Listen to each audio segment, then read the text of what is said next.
Simeon menantikan kedatangan Mesias yang akan memulihkan keadaan bangsa Israel. Dan Simeon bukan menunggu hanya 1 atau 2 hari, tetapi Simeon menunggu datangnya Mesias ini sampai usianya tua. Yang kedua, kita menyaksikan juga seorang nabiah yang bernama Hana. Dia adalah seorang nabiah yang menubuatkan tentang Mesias yang akan datang di Bait Allah Yerusalem, dan dia menantikan siapa Mesias itu. Baik, mari kita saksikan drama yang akan disampaikan oleh kakek dan nenek. Selamat menyaksikan.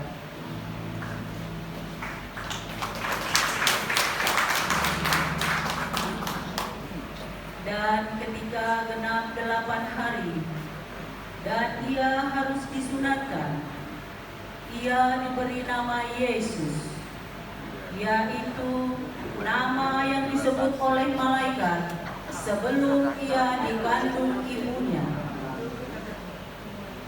Dan ketika genap waktu pentahiran, menurut hukum Taurat Musa, mereka membawa dia ke Yerusalem untuk menyerahkannya kepada Tuhan.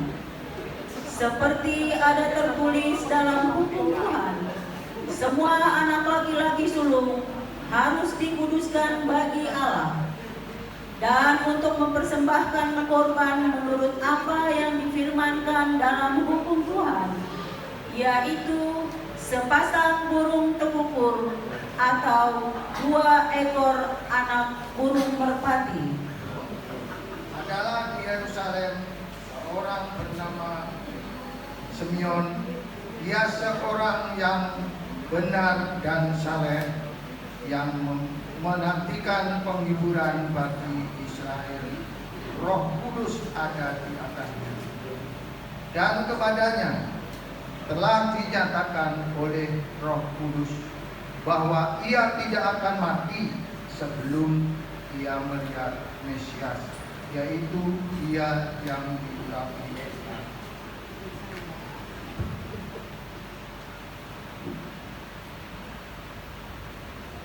Ia datang ke Bait Allah oleh Roh Kudus ketika Yesus anak itu dibawa masuk oleh orang tuanya untuk melakukan kepadanya apa yang ditentukan hukum Taurat.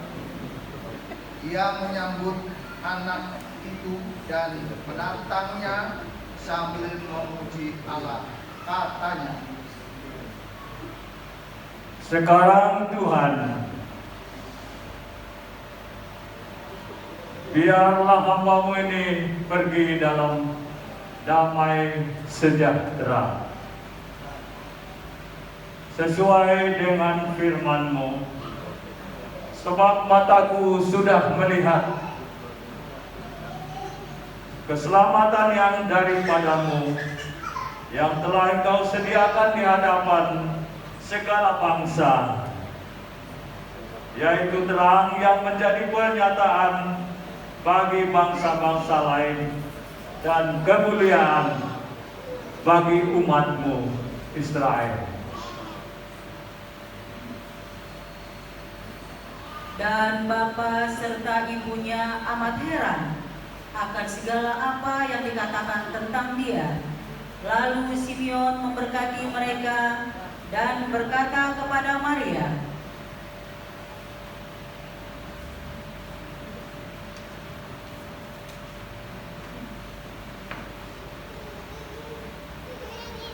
"Sesungguhnya anak ini ditentukan untuk menjatuhkan atau membangkitkan banyak orang di Israel, dan untuk menjadi suatu tanda yang menimbulkan perbantahan, dan suatu pedang akan menembus jiwamu sendiri, supaya menjadi nyata pikiran hati banyak orang."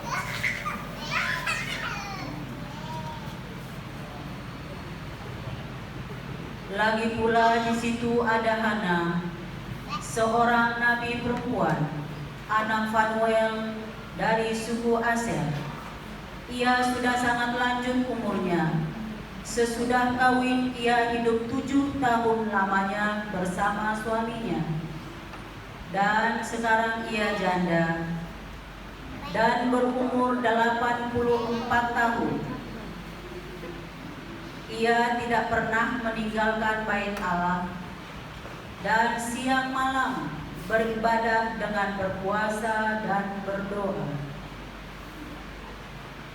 Dan pada ketika itu datanglah ia ke situ dan mengucap syukur kepada Allah dan berbicara tentang anak itu kepada semua orang yang menantikan kelepasan untuk Yerusalem.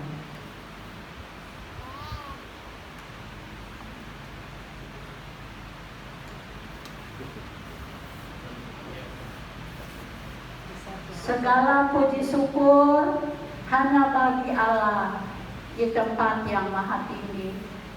Saya mengucap syukur kepada Allah karena saya berjumpa dengan Yesus.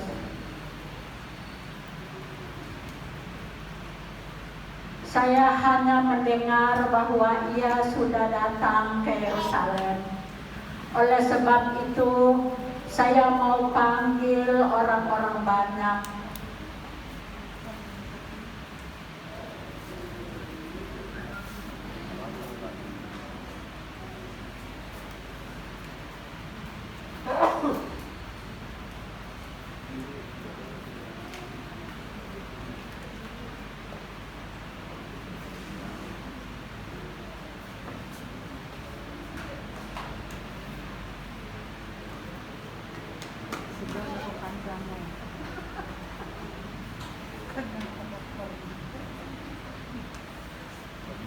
Shalom,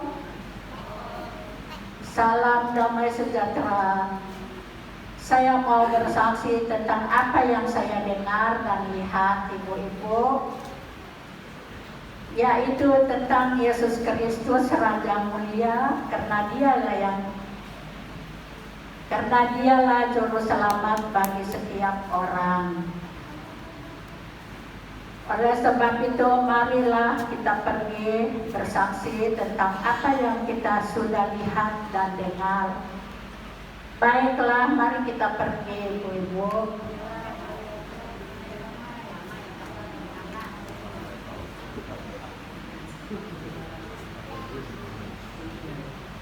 Dan setelah selesai semua yang harus dilakukan menurut hukum Tuhan, kembalilah mereka ke kota kediamannya, yaitu kota Nazaret di Galilea. Anak itu bertambah besar dan menjadi kuat, penuh hikmat dan kasih karunia Allah ada padanya.